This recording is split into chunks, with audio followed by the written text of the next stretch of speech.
Nagkaroon tayo ng pagkakataon na mami sa personal si Idol. Legit!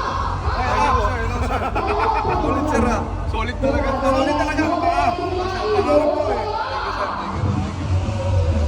First time ko to ah. First time ko to. Oo, first time. Eh, tatanggalin ko para pag-ayos. Ay, ito sir, may pentel ako rito. Kaya sir.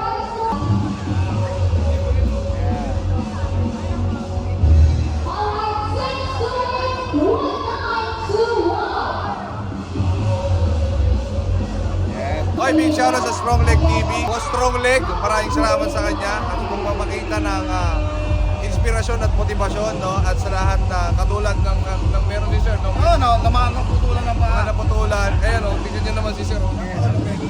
Rock lang, rock na rock. Ang galing Sir, ang galing Sir. Kumbaga, ano nyo, kayo okay na kayo. Okay na, kaya nagbibigay na tayo.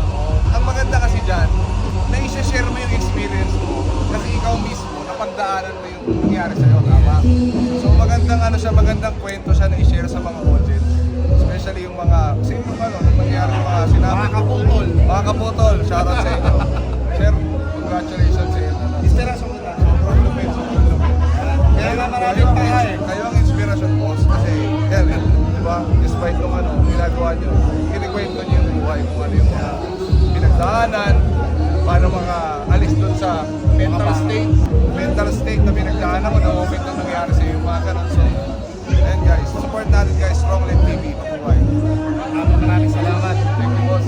Thank you mga kaputol, salamat sa mga kapaa. At sa mga kapaa naman, subscribe kayo sa Strong Leg TV para magkaroon kayo ng inspirasyon araw-araw na lumaban. Maraming po. Thank you.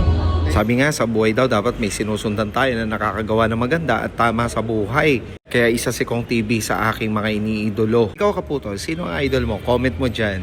Magandang bukas. Alright.